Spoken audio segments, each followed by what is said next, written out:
Hello guys, so in this lecture we'll see what is the capacity of a pipe and pipelining.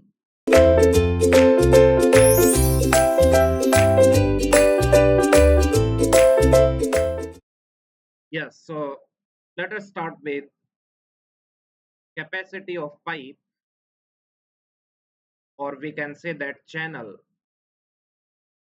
or wire or link, isn't it? And afterwards we'll see what is pipelining. In the last lecture actually we were discussing flow control policies. So one policy, that is stop and wait ARQ, we have discussed, isn't it? Now we'll see what is the concept of capacity of channel and pipelining, and after that we'll see the next flow control policy, that is go back N, isn't it? And finally we'll see selective repeat. So in flow control policies, let's have the overview. Yes, in the flow control policies we have discussed stop and wait ARQ. Now there will be a concept of sliding window protocol, sliding window protocols. And in the sliding window protocols, we'll see two protocols. First one is go back N, and next one is selective repeat, isn't it? So guys, to discuss the sliding window protocol, first we need to understand the concept of capacity of channel and pipelining. So we'll see today, yes, what is the concept of sliding window protocol, and afterwards in the next two lectures we'll see what is go back N and selective repeat protocols. And we already discussed what is stop and wait ARQ. Now in today's lecture we'll see, yes, the disadvantages of stop and wait ARQ, isn't it?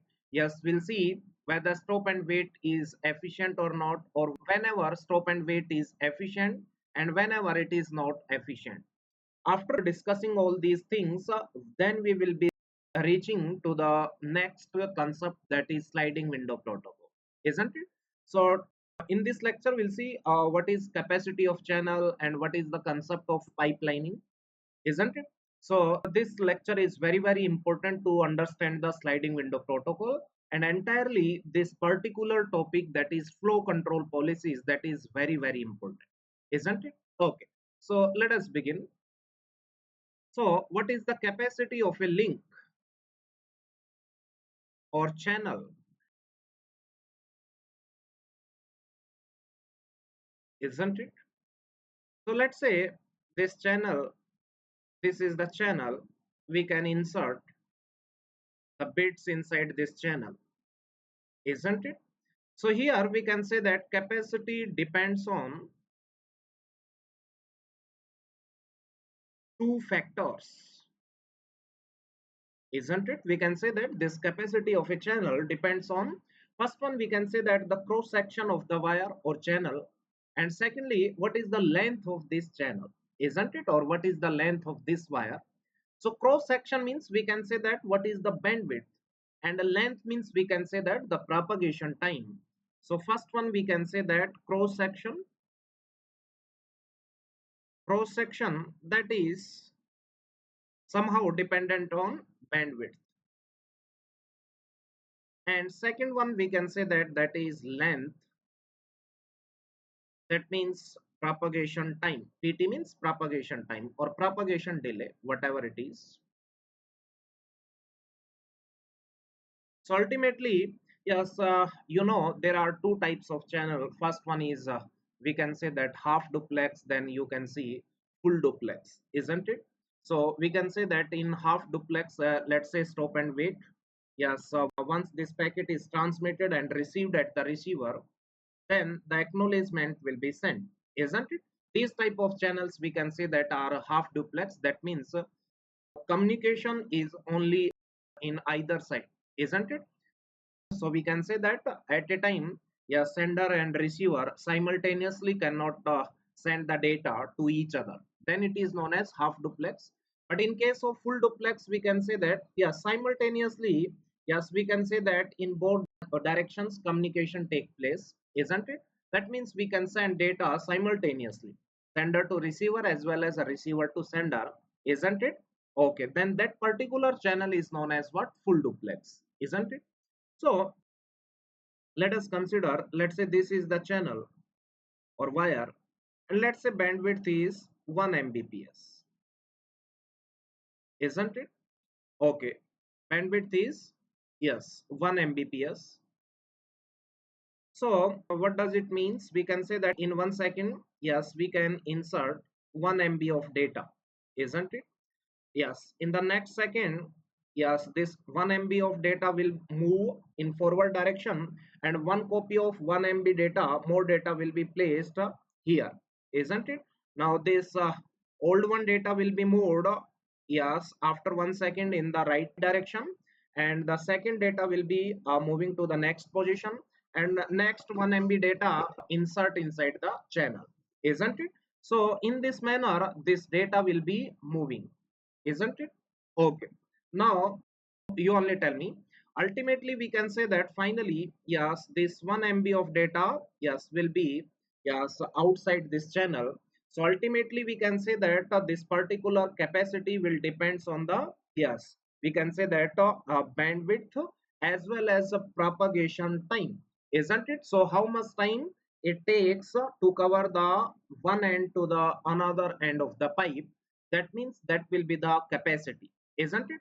So ultimately we can say that here capacity of the channel will be bandwidth into propagation time, isn't it? Let's say bandwidth is 1 mbps and propagation time is, let's say, 2 seconds, isn't it? So we can say that 1 mbps into 2, that is 2 mb, that will be the capacity, isn't it? Nothing else. So capacity will be what? Bandwidth into propagation time. But remember, this one is, I'm considering this one is a half duplex channel. If this channel is full duplex, then simultaneously bits can be transmitted in, yes, left direction also, isn't it? In that particular case, we can say that this capacity will be what? Yes, this capacity will be the twice of this one, isn't it? So this one is for what? Full duplex, and this capacity is for half duplex,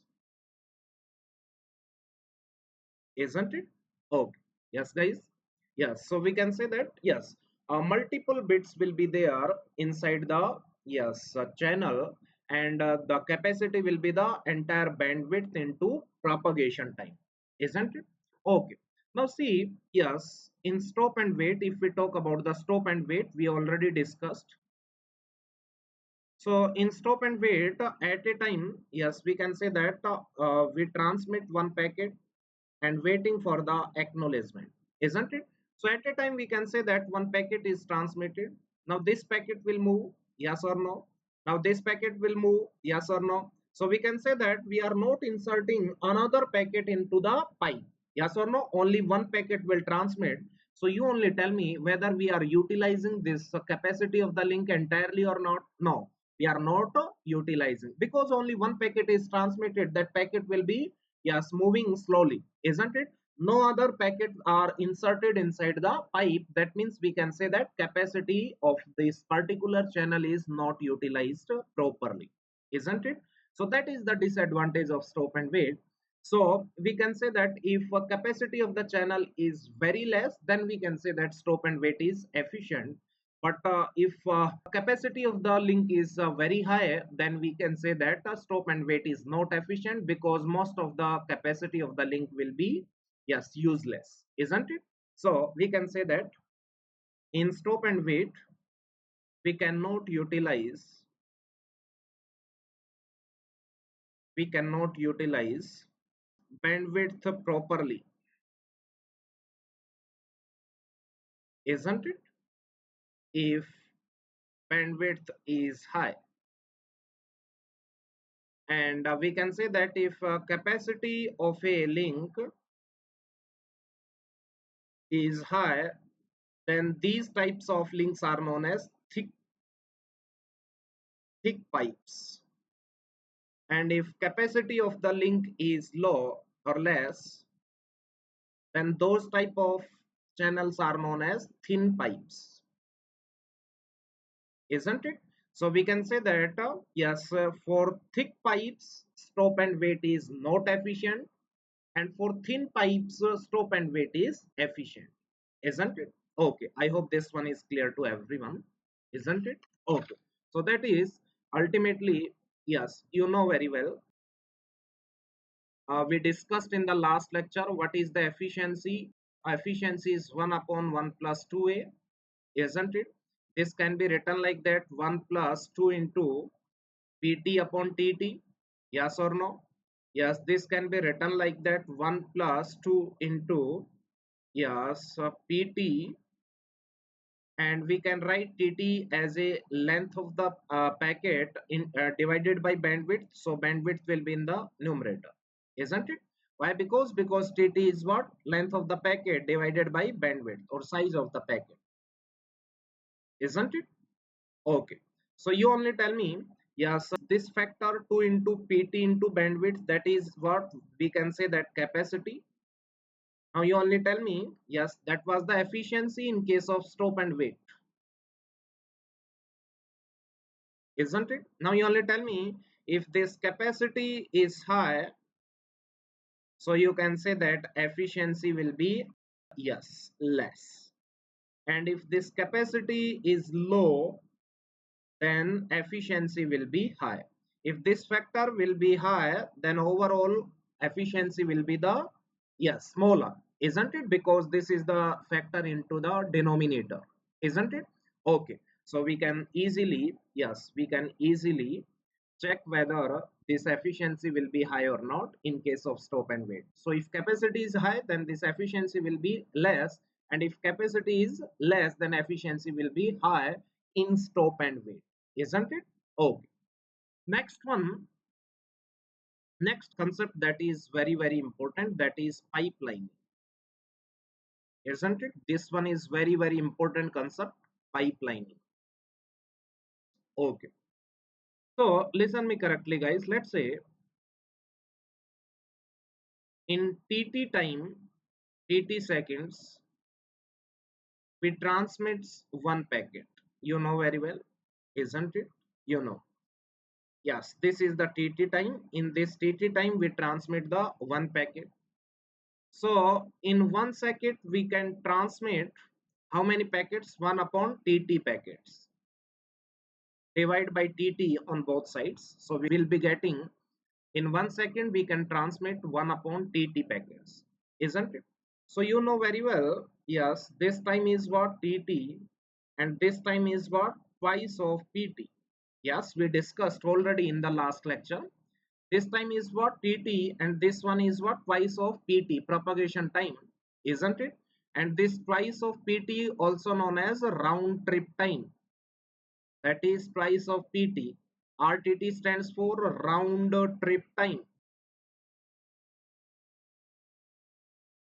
isn't it? A round trip time. I hope this one is clear to everyone. So this overall time is what? This overall time is how much? That is tt plus 2pt. So we'll see in this total time tt plus 2pt, how many packets we can transmit. That will be tt plus 2pt divided by tt. Yes, so many packets we can transmit in this time. And this one will be what? That is 1 plus 2a packets, isn't it? So we can say that 1 plus 2a packets can be transmitted in this total time tt plus 2pt. But in stop and wait, how many packets we are transmitting in this total time? Only one packet. Packet is being transmitted and we are waiting for the acknowledgement. So in this entire cycle time tt plus 2pt, only one packet is transmitted. So we discussed efficiency will be what? Yes, one packet is transmitted in total time, but total maximum we can transmit 1 plus 2a packet, so that will be the efficiency, isn't it? We discussed in the stop and wait, isn't it? Okay. Now, the next question is how we can increase this efficiency. That is the next question. Yes, can we utilize this time TT plus 2PT total time efficiently or not? Yes, yes, we'll see. And that is known as what? The concept of pipelining. Means we will utilize this total time, isn't it? Now, till now we seen that this is the TT time, isn't it? And packet is transmitted and acknowledgement is received at this point. So this 2pt, this time is what? This is entirely waiting time, isn't it? So we are utilizing tt time and waiting entirely for twice of pt time. Now we'll see, yes, whether we can utilize this waiting time or not. Yes, we can utilize, isn't it? Let's say we can utilize. Yes, that was the timeline diagram. Yes, we transmit one packet and let's say acknowledgement is received at this particular point.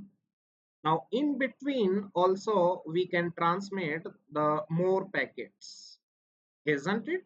Yes or no? That means we can say that yes, instead of sending only one packet, yes, we will send a window of packets, isn't it? Window of packets in the pipelining manner, isn't it? Okay, so we can say that here we will send a window of packets, isn't it? In total time tt plus 2pt. So in entire time, this time was the tt and this time was the 2pt. So entire cycle time was what? Tt plus 2pt. So in this entire cycle time, we'll send window packets and that is known as what? Pipeline. So we'll see. Yes, I'm taking one example. With that example, everything will be clear to you guys. So listen me correctly, isn't it? Okay. Let us consider one example, guys. Let's say transmission time that is given to you, let's say 1 millisecond, and propagation time that is given to you, let's say 1.5 millisecond, isn't it? This one is sender and let's say this one is a receiver, isn't it? Okay, and link is full duplex, isn't it? Now yes, one packet will be transmitted means this one will be placed onto the link, isn't it? Okay, and this transmission time is given to you, that is 1 millisecond, isn't it? Okay, now you only tell me what will be the efficiency. Efficiency will be 1 upon 1 plus 2a.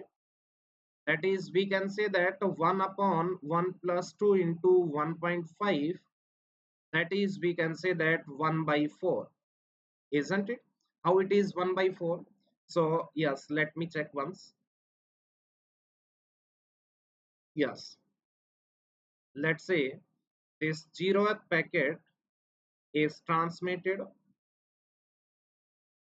and acknowledgement is received at this point, isn't it?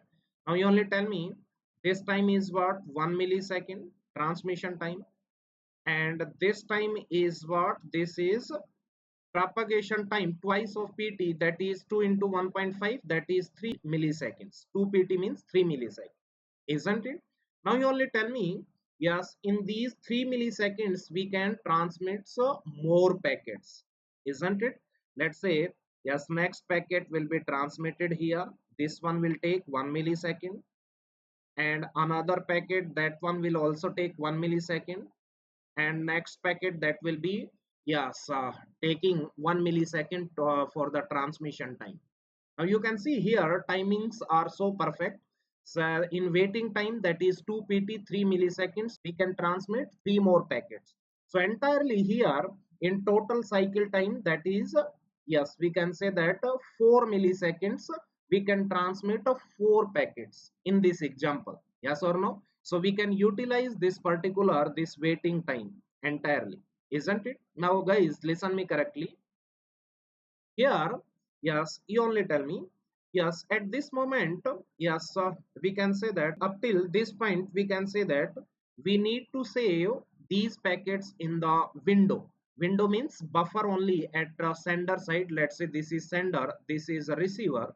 So we can say that, yes, until yes, the acknowledgement of 0th packet is not received, then we can say that at that particular time or for that particular time, this packet must be saved into the window, and window is nothing, that is the, yes, we can say that buffer only.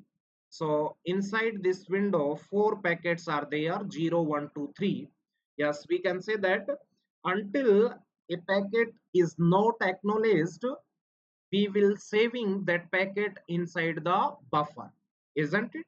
Because there might be a possibility that that packet can be lost into the network, then again we can take that packet from the window or buffer and we can retransmit.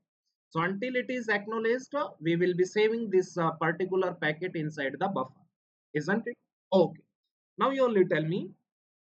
Here timing is so perfect. Let's say, yes, once this acknowledgement get received, listen me correctly, acknowledgement for 0th packet is received, then we can remove this packet from the buffer, isn't it?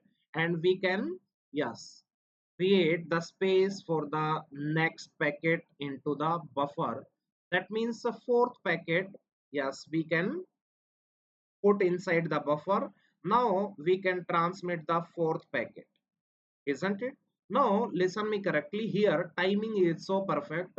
By the time we are transmitting, yes, we can say that 4th packet, we will be receiving the acknowledgement for, yes, first packet, isn't it? Now you only tell me, once the acknowledgement for first packet is received, yes, we can free it up from the buffer and window will be slided. That's why this is known as what? Sliding window protocol. Now we can add the 5th packet, isn't it? Now we can add the 5th packet, isn't it? Here also we can say that the timings are so perfect in this example. Yes, so by the time we transmit the 5th packet, we will be getting the acknowledgement for the 2nd packet, isn't it? Once the 2nd packet is acknowledged, we can free it up from the buffer and this window will be slided, and at this particular point we can add one more packet inside the window, that is 6th packet, and so on, isn't it? Now once we can say that acknowledgement for 3rd packet will be received, we can free it up and so on. Let's say 7, 8, 9. So these packets are there, isn't it? 0 to 9, isn't it? At this particular time, you only tell me, yes, the packets were 0, 1, 2, 3, 4, 5, 6, 7, 8, 9, and presently the window is on these 4 packets. That means these 4 packets are inside the window. Here, yes, the packets onto the right of this window are transmitted and get acknowledged, isn't it? We can say, yes, the packets onto the right of this window are sent and acknowledged, and yes, inside the window, yes, the packets are present. We can comment about these packets that these packets are being transmitted and not yet acknowledged, isn't it? So we can say that these packets are being transmitted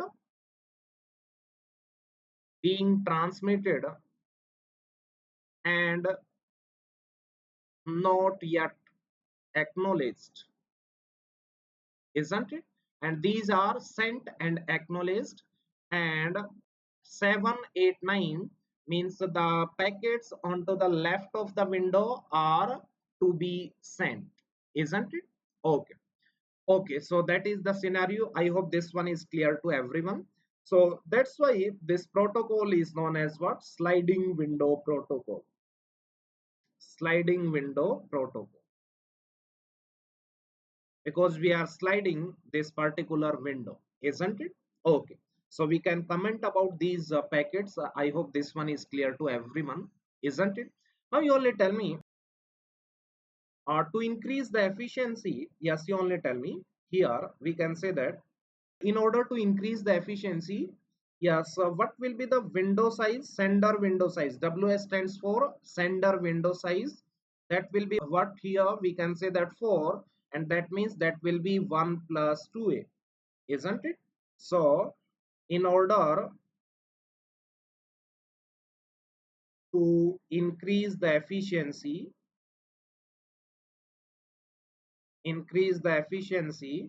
the sender window size must be 1 plus 2a. So 1 plus 2a is 4, isn't it? So we can say that here window size is what? 4.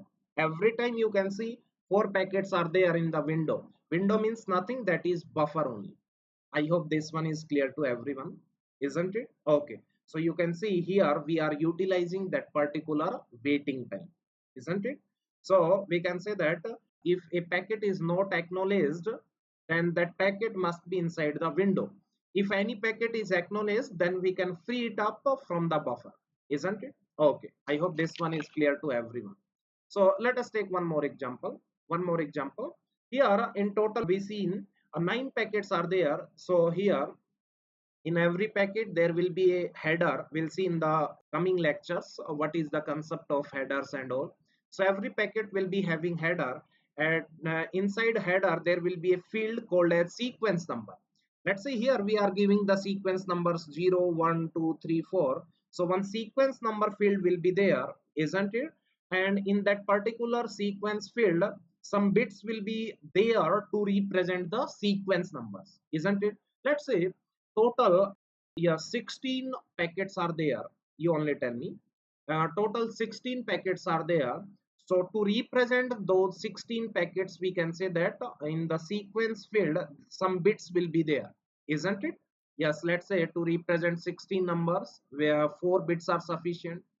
To represent 8 numbers, we can say that 3 bits are sufficient. Yes, with the help of 3 bits, we can represent 8 different packets or not, isn't it? Okay. But if we use more sequence numbers or sequence field size is very large, then that will be the overhead for the header, isn't it? Or overhead for the entire packet, because header size will increase. So we'll try to keep the sequence number field to be as small as possible. Yes. Okay. So let us take one example. Let's say how this concept of sequence numbers is there.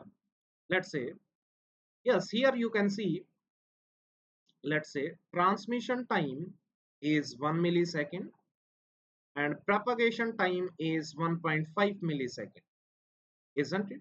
Now you only tell me. Yes, let's say that is 0th packet, then first packet, then second packet, then third packets, isn't it? Third packet is transmitted, isn't it? Now you only tell me. Yes, at this point, let's say, yes, acknowledgement for 0th packet get received, isn't it? At that particular point, let's say acknowledgement for 0th packet get received. So inside window 0 1 2 3, these packets were there. So once we can say that acknowledgement for 0th packet is received, that means this particular packet, 0th packet, is consumed by the receiver. So we can free it up from the buffer or window. Yes, now you only tell me. Now we are transmitting the next packet. So instead of giving the sequence number 4, we can use this old sequence number 0, because 0th packet is consumed by the receiver and this packet is acknowledged. So we can reuse again this particular sequence number, isn't it? So instead of using the next sequence number 4, we can utilize this particular sequence number, that is 0, isn't it? Similarly, we can say that now this packet is transmitted. Now let's say yes, the acknowledgement for this first packet is received, isn't it? Now yes, once the acknowledgement for first packet is received, so we can free it up from the buffer because first packet is consumed by the receiver. Now we can use yes this particular sequence number 1 again for the next packet. Yes or no? So we can use again 0, 1, 2, 3 and so on, isn't it? Okay, so I hope this one is clear to everyone. So here different sequence numbers are how many? 0, 1, 2, 3. And to represent these different sequence numbers, how many bits are required? Only 2 bits are required. With the help of 2 bits, so we can use 0, 0, 0, 1, 1, 0, 1, 1. So we can generate these different sequence numbers. Yes or no? So I hope this one is clear to everyone. So you only tell me, yes, sender's window size is what? 1 plus 2a. So minimum sequence numbers will be how many? Minimum sequence numbers will be how many? 1 plus 2a only. Yes or no? Because 1 plus 2a is the window size and window size is 4. So if window size is 4, so at least 4 different sequence numbers will be required, isn't it? If window size is let's say 8, then at least 8 different sequence numbers will be required. After that we can reuse, isn't it? I hope these points are clear to everyone. Yes or no? Next one. So you only tell me minimum number of bits required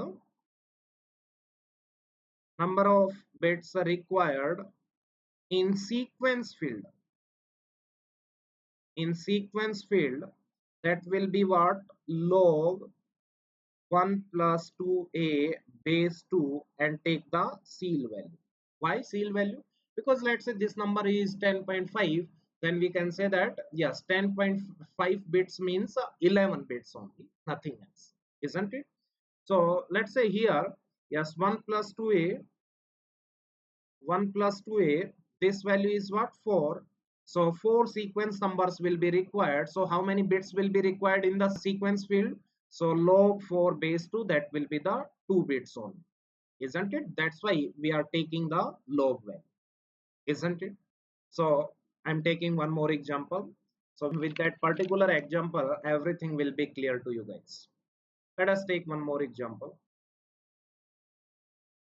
Let's say TT is given to you, that is 1 millisecond. PT is let's say 49.5 millisecond. And the question is, what will be the sender's window size to get the maximum efficiency? Maximum efficiency. So here 1 millisecond, this one is the transmission time, and packet is transmitted and acknowledgement is received, and this particular time will be twice of PT, so that will be the 99 milliseconds. Yes or no? So first question is, what will be the window size? So window size must be equals to 1 plus 2a, isn't it? So that is 1 plus 2a, isn't it? So twice of a, isn't it? So we can say that that will be what? 1 plus 99, that is 100. Yes or no? Okay. I hope this one is clear to everyone. Okay. Next one. So sequence numbers will be required. How many sequence number will be required? That is 1 plus 2a, that is 100, isn't it? That is 1 plus 99, total 100 milliseconds are there.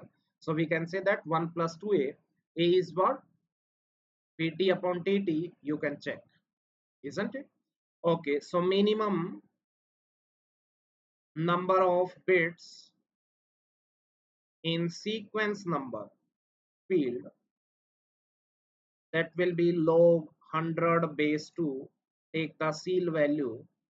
So this one will be the 7 bits, isn't it? That will be the answer. I hope this one is clear to everyone.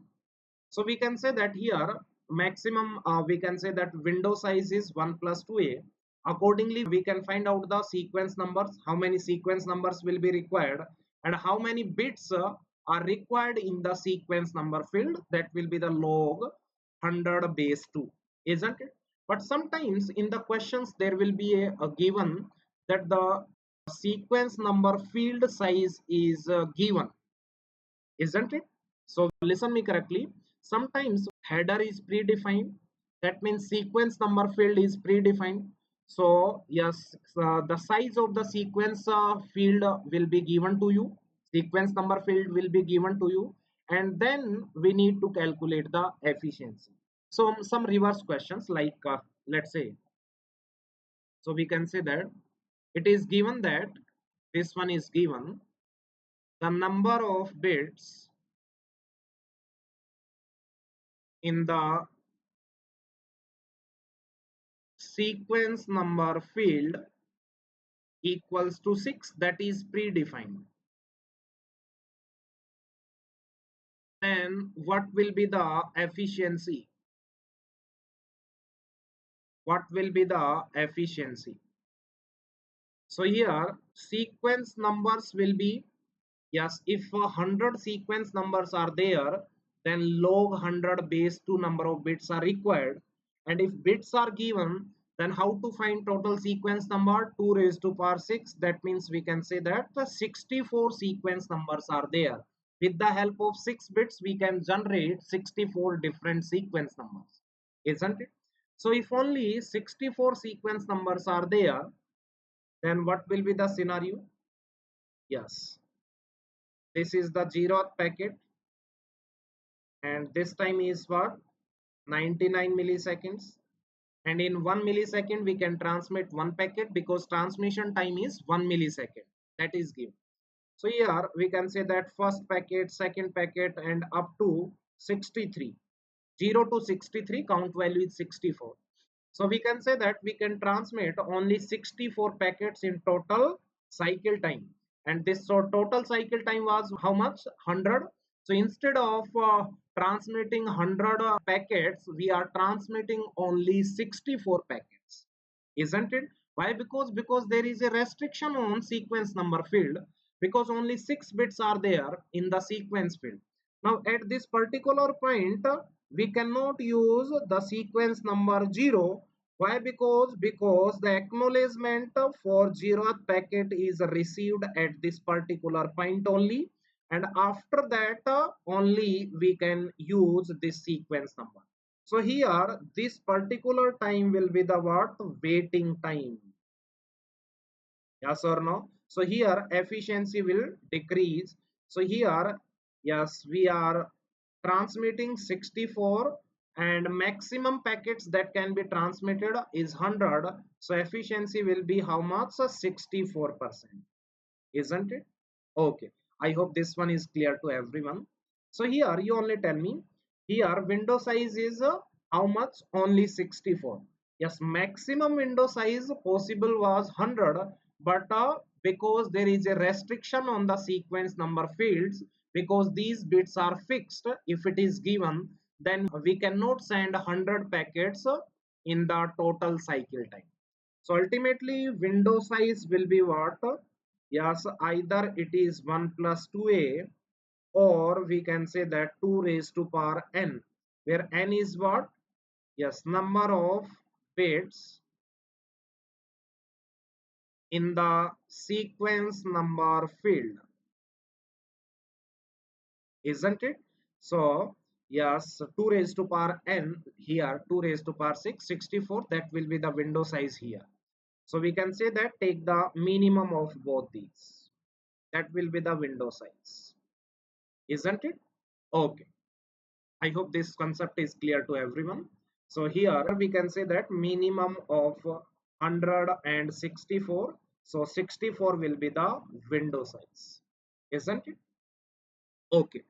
So I hope the concept of pipelining and capacity is clear to everyone, isn't it? So in the next lecture, we'll see in the sliding window protocols, we'll see go back and afterwards we'll see what is selective repeat.